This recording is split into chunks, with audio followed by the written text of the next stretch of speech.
Every time DJI drops the new action camera, there's always that moment where you ask yourself, okay, is this just a small refresh, or did they actually change things this time? And that's exactly the question we're answering today as we break down the DJI Osmo Action 6 and see how much it really improves over the Osmo Action 5 Pro. If you're upgrading, switching, or just curious about what's new, this will make your decision a whole lot easier. So let's start with the biggest change, the sensor.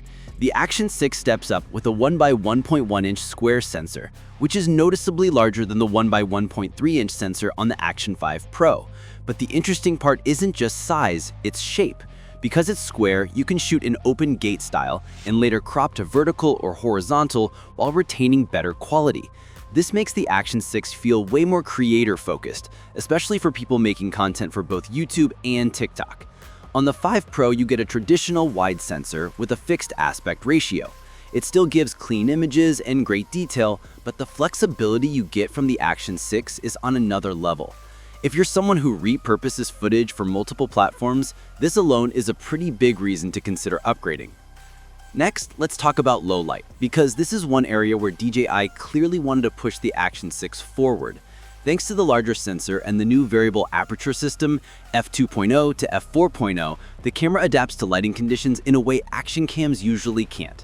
Indoors, at night, or in shadowy environments, the Action 6 simply pulls in more light. It also offers a super night video mode with improved noise handling. The Action 5 Pro does have its own super night mode, but it's working with a smaller sensor and a fixed f2.8 aperture. That means it's more limited in how it handles bright highlights in dark areas. The 5 Pro still does well for a traditional action cam, but the 6 genuinely looks cleaner and more detailed at night. Now, let's move over to video performance. On paper, both cameras shoot 4K up to 120 FPS. Both offer 10-bit color and both support advanced stabilization modes. But the real difference isn't the resolution, it's the processing.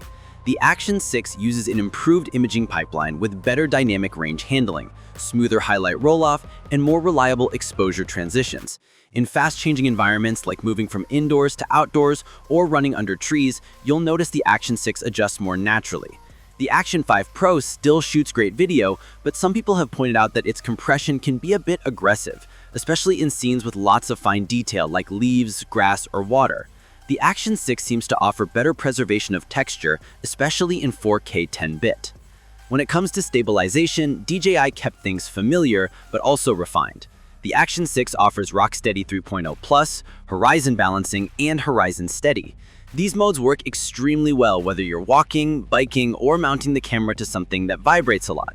The Action 5 Pro also has fantastic stabilization, including full 360-degree Horizon Steady.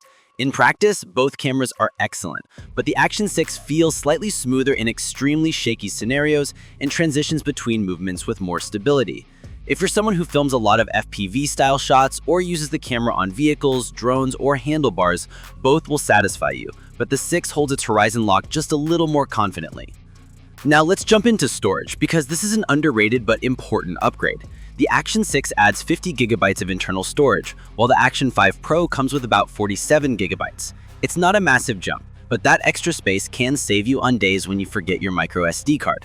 Just like before, both cameras support micro SD cards up to large capacities, so long shoots won't be an issue.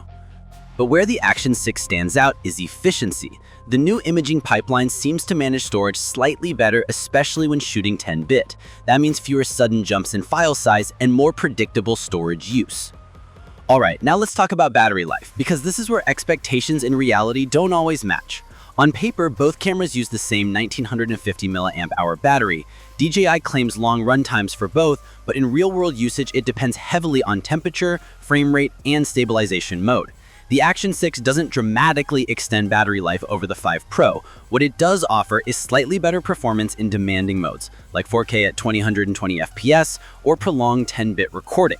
It's not a big difference, but it's noticeable during all-day shoots where you're constantly on the move. So if you were expecting the Action 6 to give something like 30 to 40% more runtime, that's not happening. Battery life is similar, but efficiency is marginally better. Up next is design and usability. Both cameras are built tough, waterproof to 20 meters without a case, and have front and rear OLED touchscreens. But the Action 6 feels a bit more polished.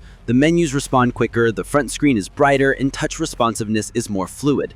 The added weight is minimal, and the build quality feels slightly sturdier. Meanwhile, the 5 Pro is slightly lighter and still perfectly rugged. If you're using the camera for vlogging, the brighter front screen of the Action 6 is really helpful. It's much easier to frame yourself outdoors in sunlight. Now let's talk about the practical experience, how these cameras feel when you're actually out filming. The Action 5 Pro is still an excellent action cam. It's reliable, does great stabilization, and produces sharp, detailed footage. If you're coming from an older Osmo Action or another brand entirely, the 5 Pro is still worth buying in 2025. But the Action 6 is clearly the more creator-focused upgrade. The square sensor, variable aperture, and improved dynamic range all push it closer to a mini cinema camera rather than just another action cam. For people who want to shoot everything from POV shots to low-light indoor clips to vertical content, the Action 6 just gives you more tools. So who should actually upgrade? If you're a vlogger, content creator, filmmaker, traveler, or someone who constantly shoots in different lighting conditions, the Action 6 is absolutely the better pick. It's more flexible, more capable, and more future-friendly.